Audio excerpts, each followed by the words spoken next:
감사합니다. 가을의 계절을 맞이했고 또 추석을 한 주간 앞두고 있는 정말 더도 말고 덜도 말고 한가위만 같으라고 하는 좋은 계절을 맞이하고 있습니다. 이럴 때 더욱더 강건하시고 또 가을 하늘처럼 푸르르고 맑은 저와 여러분의 영육의 삶이 되어주시기를 주님의 이름으로 축원합니다. 지난 수요일 16일입니다. 국민일보에 실린 기사가 눈에 띄었습니다. 어느 목사님이 글을 쓴 내용입니다. 첫머리를 이렇게 시작했습니다. 지금처럼 기분 나쁘게 힘든 적은 없었다. 힘이 드는데 기분 나쁘게 힘이 든다. 목사님의 아주 유명한 목사님의 그런 첫 번째 시작되어지는 글의 내용입니다. 지금처럼 기분 나쁘게 힘든 적은 없었다.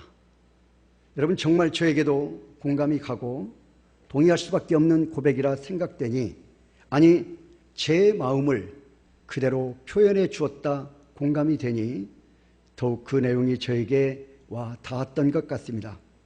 여러분 지금 대한민국에 있는 교회들은 성도들은 초유의 어려움을 겪고 있습니다. 비대면 시대에 한국교회를 어떻게 세울 것인가? 앞으로 어떤 일이 벌어질까? 과연 우리가 신앙생활을 제대로 할 수 있는 것인가? 어떤 세상이 앞으로는 펼쳐질 것인가? 하는 이런 여러 우려들이 우리 앞에 산적히 쌓여있게 되었기 때문입니다. 여러분 특별히 코로나 바이러스로 인한 최대의 피해자는 한국 교회와 성도들이 아닌가 생각됩니다. 우리 기독교는 초창기 중국 우한발이었다가 이제는 신천지발이 되었고 작금에는 교회발이 되어서 질병과 싸워야 하는 어려움보다 사회적인 그리고 국가적인 냉대의 대상, 비판의 대상이 되어버렸기 때문에 우리 기독교는 더더군다나 더 심한 고난과 위기를 당하고 있다 하는 것입니다. 여러분 그뿐입니까? 기독교 내부에서도 서로를 비난하고 비판하며 하나 되지 못함으로 온전한 대책을 세우지 못하는 모습이 여과 없이 세상 사람들에게 드러남으로 말미암아 이제는 모든 지탄의 대상이 되고 심지어 그동안 교회에 다녔던 예수님을 구주로 믿는다라고 고백했던 성도들도 이제는 우리 기독교의 염증을 느껴 교회를 멀리하고 자신이 신앙인임을 감추고 그리고 아예 이번 기회에 신앙생활을 정리해버리는 그런 성도들이 늘어나고 있다는 소식을 접하면 참으로 마음이 안타깝고 답답합니다. 이런 여러 우려를 안고 제가 교회 예배당에 텅 빈 예배당에 들어왔습니다. 그렇게 염려로 가득 찬 마음으로 하나님을 향하여 기도할 때 주님의 책망이 저에게 들려왔습니다. 너는 왜 두려워만 하느냐? 왜 염려만 하느냐? 왜 근심만 하느냐? 왜 너는 걱정만 하느냐? 하는 하나님의 음성이 저에게 들려왔습니다. 이 음성이 들리는 순간 저에게 눈물이 왈칵 쏟아졌습니다. 그리고 주님을 바라보게 되었습니다. 주님을 내 눈과 내 귀와 그리고 내 마음에 가득 채워 넣으니 이제는 그 불안했던 그리고 두려웠던 그리고 근심과 걱정 그리고 미래에 대한 암울한 상황에 대한 그런 염려로 가득 찼던 제 마음이 바뀌는 것이 느껴졌습니다. 성도 여러분 지금 상황이 아무리 어렵고 앞이 캄캄할지라도 어떻게 하면 주님이 기뻐하실까 하는 생각만 하며 살면 충분하다는 것을 그 시간 성령께서 저에게 깨닫게 해주시는 은혜였습니다. 목회자와 우리 성도들 여러분 가정이나 교회 세상에서 오직 주님을 기쁘시게 할 것만 생각하고 산다면 얼마나 놀라운 일이 벌어질까?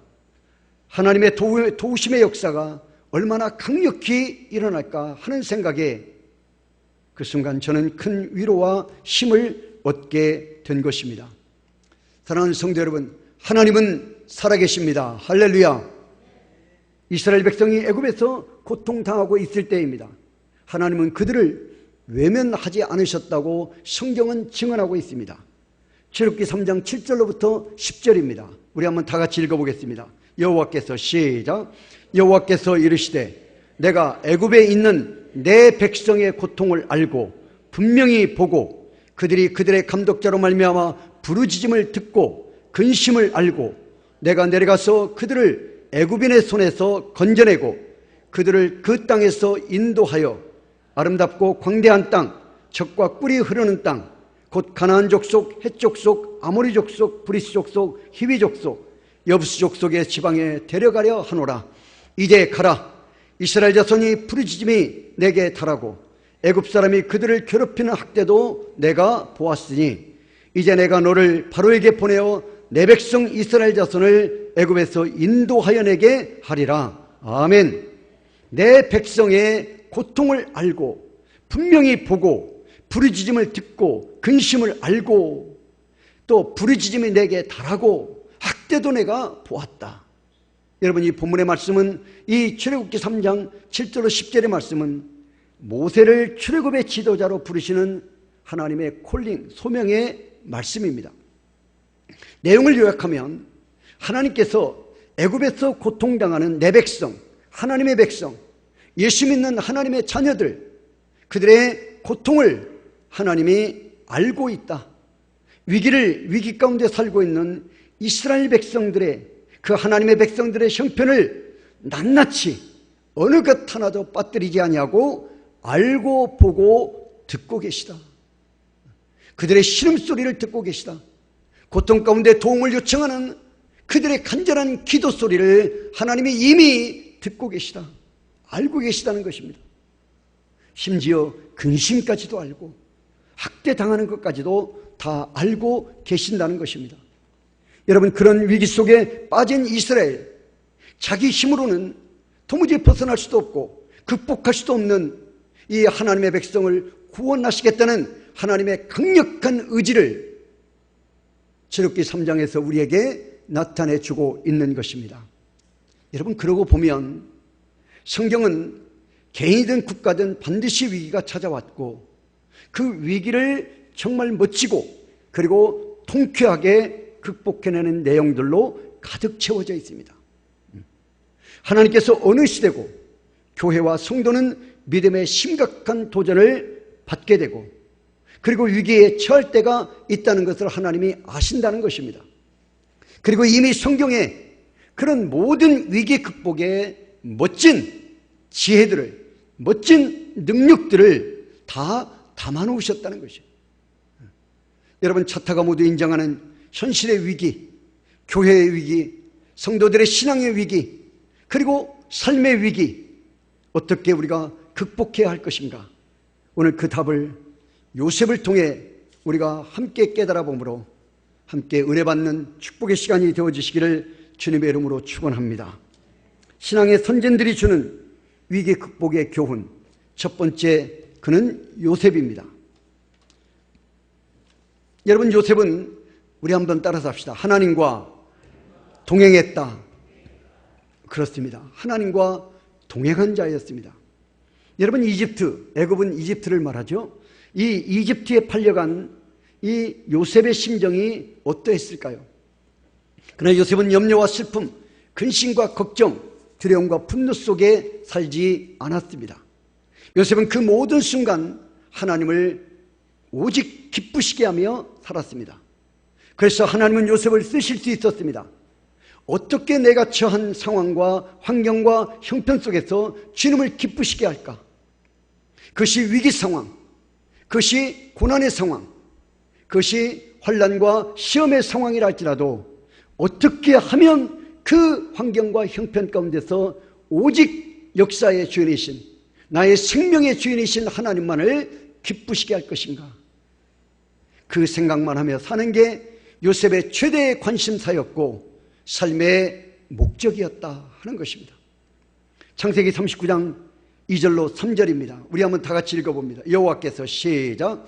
여호와께서 요셉과 함께 하심으로 그가 형통한 자가 되어 그의 주인 애굽 사람의 집에 있으니 그의 주인이 여호와께서 그와 함께 하심을 보며 또 여호와께서 그의 범사에 형통하게 하심을 보았더라. 아멘. 그렇습니다. 요셉이 하나님과 함께하니 그 함께함을 보디발, 그 집의 주인인 보디발도 볼 수가 있었다. 그러니까 이방인들도 볼 수 있을 정도로 하나님과 함께하는 삶을 요셉이 살았다는 것을 밝혀주고 있습니다. 여러분, 요셉의 애굽에서의 종으로서의 이 위기의 새로운 인생의 출발이 하나님과 동행했다. 하나님과 동행했다는 증언입니다. 하나님과 동행했다. 무슨 말일까요? 요셉의 애굽이라는 새로운 환경이 주는 위기, 얼마나 여러분 큰 위기입니까? 노예입니다. 종의 신분입니다. 이 신분의 변화가 주는 위기, 분명 요셉에게 유익될 것이 하나도 없는 위기입니다. 완전히 자유를 박탈당하고 이제는 사느냐 죽느냐 생사여탈권까지 완전히 넘어간, 타인의 손에 넘어간 절대절명의 위기의 상황입니다. 그런 위기 상황 가운데서도 요셉의 최고의 관심사는 어떻게 하면 이 상황 가운데서도 하나님을 기쁘시게 할 것인가? 어떻게 하면 믿음을 지키고 어떻게 하면 그 믿음으로 이 위기 상황을 극복해내며 승리할 것인가? 하나님 앞에 나의 신앙의 순수함을 버리지 않고 절대 신앙을 내가 지켜내며 하나님을, 오직 하나님만을 기쁘시게 할 것인가? 여기에 요셉의 모든 관심이 집중되어져 있었다. 여러분, 그것이 성경의 증언대로 하나님과 동행하는 것이었습니다. 하나님과 동행하는 것. 여러분, 하나님과 동행은 결코 쉽지 않습니다. 왜 그렇습니까? 요셉이 처한 모든 삶이 위기로 둘러싸여 있고 위기로 짓눌려져 있었기 때문입니다. 그런 위기를 완전히 사실화하여 요셉에게 완전한 종이요 노예가 되게 하는 시험들이 계속된 가운데서 하나님과 동행을 실천한다는 것은 매우 어리석게 보이고 무모해 보이기도 합니다. 야, 요셉, 그러지 말고 그냥 적당히 타협하고, 애굽이, 보디발이 너의 주인이 원하는 대로, 또 주변의 사람들이 원하는 대로 그냥 적당히 타협하고 살면 돼. 여러분, 그렇게 충분히 말할 수 있는데 요셉은 오히려 거슬러 올라가면서 역으로 그런 환경과 형편 가운데서 하나님과 동행하기를 힘썼다. 그 위기를 완전히 사실하여 요셉이 어리석게 보일 정도로 다른 사람들이 보기에도 요셉은 하나님이 함께하는구나 하는 것을 느끼고 그리고 알 수 있을 정도로 그는 하나님과 동행하기를 힘썼다 말합니다. 창세기 39장 7절로 18절에 보면 보디발의 아내의 유혹이 바로 그런 유혹입니다. 요셉으로 하여금 온전한 신앙을 지키지 못하게 하는, 하나님과 동행을 하지 못하게 하는 유혹들이 끊임없이 그에게 찾아왔다는 것입니다. 이 유혹을 받을 때 요셉의 고백은 우리의 가슴을 뜨겁게 합니다. 성경에 우리 한번 띄워주십시오. 다 같이 읽어보겠습니다. 그런즉, 시작. 그런즉 내가 어찌 이 큰 악을 행하여 하나님께 죄를 지으리이까? 아멘. 보디발의 아내의 유혹을 물리치면서 요셉은 그것을 뭐라고 말합니까? 그 유혹을 악이라고 말합니다.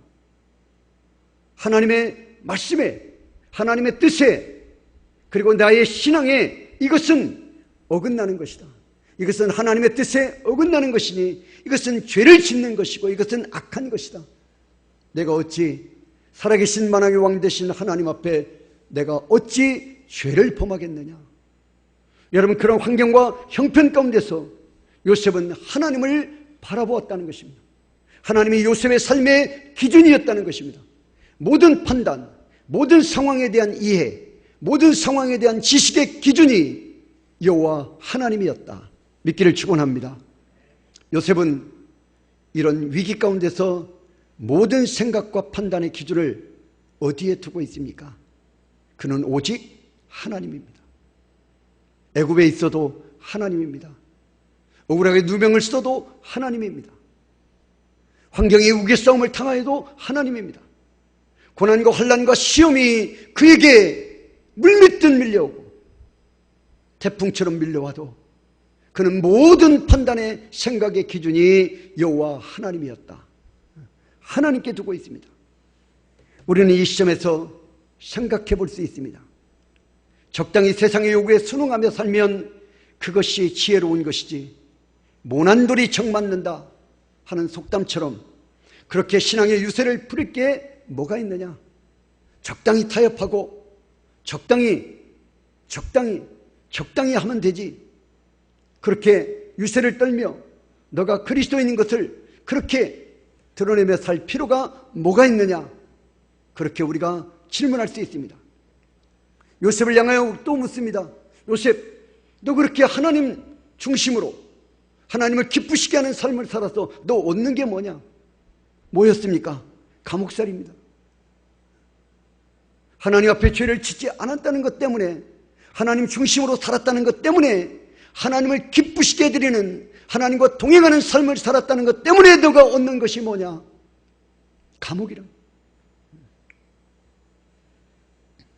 더 큰 고난, 더 큰 위기를 자취한 꼴이 되어버린 것이 아니냐. 그러나 요셉은 끝까지 하나님과의 동행을 버리지 않았습니다. 감옥에서도 하나님과 동행했습니다. 결국 이것이 엄청난 요셉의 인생에 대역전극을 만들어냈다는 것, 애굽의 총리가 되는 신분의 상승의 결과를 얻게 하였다는 것, 이미 우리는 알고 있습니다. 사랑하는 우리 좋은 가족 여러분, 그렇습니다. 위기 때 하나님과 동행하는 진짜 신앙은 엄청난 위력을 발휘합니다. 왜 그럴까요? 누구나 쉽게 할 수 있는 것이 아니기 때문입니다. 위기 때에는 세상이 더 커 보이고, 세상이 더 달콤해 보이고, 더 아름다워 보이고, 더 진리처럼 느껴지기 때문입니다. 세상이 더 큰 길입니다. 많은 사람이 가는 길, 좁은 길, 협착한 길, 그래서 많은 사람들이 가는 길이 아닌, 좁은 길이 아닌 넓은 길이기 때문에 여러분, 위기 때에는 세상을 향하여 우리가 더욱더 쉽게 타협할 수밖에 없다는 것입니다. 평소에 진짜 신앙을 갖지 못한 성도들은 여러분, 바람에 부는 겨와 같이 날아가 버리고 맙니다. 왜 그렇습니까? 내용과 중심이 이 세상에서, 전 우주에서 가장 무겁고 가장 강하신 전능하신 하나님을 우리의 인격의 중심에, 내 삶의 중심에, 내 지식의 중심에 우리가 모셔드리지 않았기 때문입니다. 우주에서 가장 무겁고 가장 강하신 전능하신 하나님을 우리의 인격과 내 삶의 중심에, 내 인격의 중심에 모셔드렸다고 한다면 여러분, 어떤 환난과 고난과 위기와 시험이 와도 우리는 잠시 흔들리기는 하지만 우리가 뿌리째 뽑혀 날아가는 연약은 절대 우리가 보이지 않을 수 있다는 것입니다. 하나님을 모시지 않으니, 하나님과 동행하지 않으니 어떻게 됩니까? 가볍습니다. 그러니 위기라는 바람이 불면 버티거나 견뎌내지 못합니다. 그리고 이겨내지 못하고 날아가 버리는 쭉정이와 같은 그런 신앙의 모습을 보여주는 것입니다. 아니면 하나님과 동행하여 신앙의 뿌리가 말씀과 교회, 그리고 성도의 교제 가운데 뿌리가 깊이 박혀 있어야 어떻습니까? 거센 바람을 몰고 오는 태풍도 이겨내고 혹독한 가뭄도 이겨내므로 거목으로 성장하여 10년, 20년, 50년, 100년 여러분, 그런 거목으로 성장하는 그런 은혜를 누릴 수가 있다는 것입니다.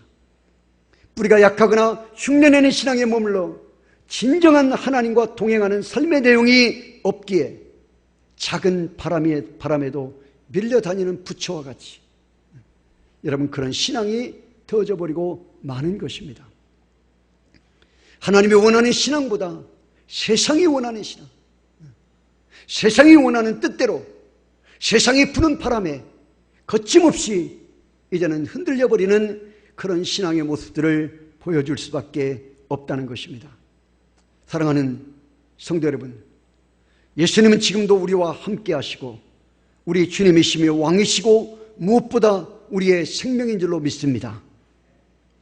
지금 우리는 이 고백이 내 안에 분명한지를 시험받고 있는 것은 아닌가? 정말 예수님이 나와 함께 하시고 나의 주님이시며 나의 왕이시고 나의 생명이시다. 이 고백에 대한, 여러분, 이 고백이 분명한 고백인지, 정말 우리의 믿음의 확실한 고백인지를 지금 한국교회와 성도들은 시험받고 있는 것이 아닌가. 여러분, 우리가 부부가 만나서 결혼을 하죠. 그렇게 사랑해 결혼했는데 결혼 생활이 힘든 이유가 무엇입니까? 우리가 혼자 지낼 때는 내 자신이 삶의 중심이었지만 결혼한 지 중심이 한 명 더 생긴 것입니다. 중심이 하나가 더 생겨요. 그러니 힘든 것입니다. 신앙생활이 힘든 이유도 마찬가지입니다. 지켜야 할 게 너무 많고 내야 할 게 너무 많고 감당하고 희생해야 할 일이 너무 많아서가 아닙니다. 용납하기 힘든 사람을 받아들여야 하고 원수를 사랑해야 하기 때문도 아닙니다. 오직 자기 중심의 삶을 유지한 채 예수님을 구주로 영접했기 때문이다. 내 삶의 중심이, 내 인격의 중심이 예수 그리스도께로 옮겨져야 하는데 여전히 중심이 내가 되어지고 있다. 내가 되어지고 있다는 것입니다. 유명한 존 스토트 목사님은 그의 책 제자도에서 이렇게 밝히고 있습니다. 우리의 사역의 현장에 열매가 없다면 그것은 우리가 죽지 않는 상태에 머물러 있기 때문이다. 지금 가정이나 직장에서나 이런 그리스도인들이 많다. 여전히 자기 혼자이다. 여러분, 신앙생활은 말씀드린 것처럼 예수 그리스도께 우리의 삶의 모든 내용이 옮겨져 가는 것입니다. 하나님 말씀에 우리의 삶이 옮겨져 가는 것입니다. 하나님께 우리의 삶이 옮겨져 가는 것입니다. 그런데 여전히 자기 혼자인 거예요. 특별히 고난을 당하면, 위기를 당하면, 환난과 시험을 당해보면 여러분, 이 사실은 너무나도 쉽게 드러나버리고 만다는 사실이에요. 성도 여러분, 지금 모든 것이 혼란스럽고 두려운 소식이 계속 들려오는 지금이야말로 진짜 예수님을 바로 굳세게 믿어야 할 때입니다. 그리고 진정 나는 죽고 예수로 사는 사람으로 주님의 인도하심을 받아야 한다는 사실입니다. 감사한 것은 여전히 성령께서 우리 안에 역사하시고 계시다는 사실. 할렐루야.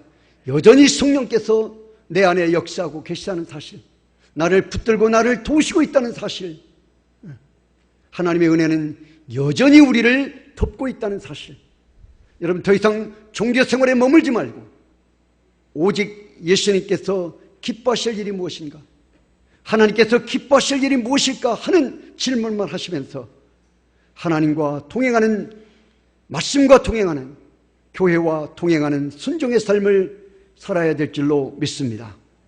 세상이 아무리 여러분 어렵고 힘들어도 우리 그리스도인들의 삶의 방식대로, 우리 그리스도인들의 삶의 생각대로 삶의 내용을 뚜벅뚜벅 걸어가게 되면 여러분, 결국 하나님의 역사로 궁극적으로 역사의 무대에 승리자는 하나님의 백성, 저와 여러분인 줄로 믿습니다. 오늘 본문의 주인공 요셉을 통해서 여러분, 고난당하고 있는 한국교회와 우리 그리스도인들에게 하나님이 주시는 축복의 교훈이 무엇인가? 그것은 바로 어떤 환경, 어떤 형편 가운데 있다 할지라도 내가 그 환경, 그 형편 속에서 하나님을 어떻게 하면 기쁘시게 해드릴 것인가? 어떻게 하면 하나님이 나로 인하여 기뻐하실 것인가? 어떻게 하면 하나님을 기쁘시게 해드릴 것인가? 우리가 그것을 찾고 그리고 그 삶을 살아내기만 하면 여러분, 진정 위기가 오히려 우리를 복되게 하는 축복의 수단이요 통로가 되어질 줄로 믿습니다.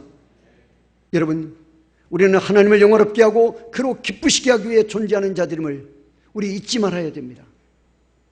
우리가 이 땅에 태어난 목적, 이 땅에 우리가 숨쉬며 살아가는 목적, 우리가 먹고 마시며 살아가는 모든 인생의 목적이 오직 하나님만을 영화롭게 하고 그 하나님을 기쁘시게 하기 위하여 존재하는 자들이다. 이 고백은 순경 중에서 빛나는 것이 아니라 여러분 역경 중에 더욱 빛나고 가치 있는 고백이다. 환난과 시험 가운데 있을 때 여러분 우리가 하나님을 영화롭게 하고 하나님을 기쁘시게 하는 생각과 말과 행실로서의 삶을 살아가면 하나님은 더욱더 기쁘게 우리를 받으신다는 것입니다. 그런 믿음이 더욱더 빛나는 믿음이고 그런 믿음이야말로 큰 믿음이고 그런 믿음을 하나님은 반드시 축복해 주신다는 사실입니다. 여러분 지금 국가도 어렵습니다. 사회도 혼란스럽습니다. 직장도 사업장도 우리 자녀들이 다니는 학교도 정말 어렵지 않은 곳이 없을 정도입니다. 정말 우리는 위기의 시대를 살아가고 있습니다. 대체약이 이제는 1년 지나야 나온다고 합니다. 그것도 그때 가봐야 아는 것입니다. 그때까지는 우리는 계속해서 이 위기가 계속해서 우리에게 가중되어질 것입니다. 이런 때에 우리 하나님의 백성들은 만왕의 왕 역사의 주관자, 인생의 생사화복의 근원 되신 하나님과 함께 동행하는 삶을 사는 것이 가장 지혜로운 것입니다. 믿기를 축원합니다. 우리는 우리 자신을 향하여 질문해야 됩니다. 나는 지금 이 위기 때 하나님과 동행하여 하나님을 기쁘시게 드리는 삶을 살고 있는가? 바꾸어 이제는 하나님을 기쁘시게 하기 위하여 하나님과 동행하는 삶을 나는 지금 자랑스럽게 살아가고 있는가? 나는 자랑스럽게 여기고 있는가? 사랑하는 성도 여러분, 우리는 처한 곳에서 얼마든지 말씀을 가까이 대할 수 있습니다. 오히려 이런 위기 때에 하나님의 말씀을 더욱더 깊이 있게 묵상할 수 있습니다. 말씀의 묵상을 통해서 우리가 하나님과 동행하고 또 우리가 처한 골방에서 가정에서 하나님 앞에 기도함으로 우리가 영적으로 하나님과 동행하여 하나님을 기쁘시게 드리고 그리고 이제 우리가 사회에 나가서 삶을 살아갈 때 더 진실하고 더 우리가 깨끗하고 더 바른 삶을 살아서 하나님과 동행하여 하나님을 기쁘시게 드리는 삶을 우리가 살기를 힘쓰고 또 여러분 우리가 주일날 이 어려운 가운데서도 가정에서건 교회에서건 하나님을 향하여 예배하는 이 예배 우리가 이 예배를 놓치지 않는 것 이것을 통해서 우리가 하나님과 동행하여 하나님을 기쁘시게 드리는 삶을 살아갈 수 있다고 한다면 이 위기는 단순한 고난만을 주는 위기가 아니라 오히려 위기를 통하여 우리는 하나님의 복을 받게 되는 놀라운 역사를 누리게 될 줄로 믿습니다. 우리 자신들에게 질문하셔야 됩니다. 나는 지금 주만 바라보고 있는가? 나는 지금 하나님과 동행하고 있는가? 내 삶을 하나님이 바라보실 때 아시고 보시고 들으시는 하나님이 내 삶을 바라보고 계실 때 내 삶을 통하여 하나님이 기뻐 받으실 영광의 분깃이 나타나고 있는가? 내가 정말 하나님을 기쁘시게 해드리고 있는가? 오늘 이 사실에 대한 질문에 예 주님 나는 주님만 바라보고 있습니다. 나는 하나님과 동행하여 하나님을 기쁘시게 해드리는 삶을 살고자 힘쓰고 애쓰고 있습니다. 우리도 자신 있게 말할 수 있는 우리 좋은 가족들이 다 되어지시기를 주님의 이름으로 축원합니다. 기도합니다.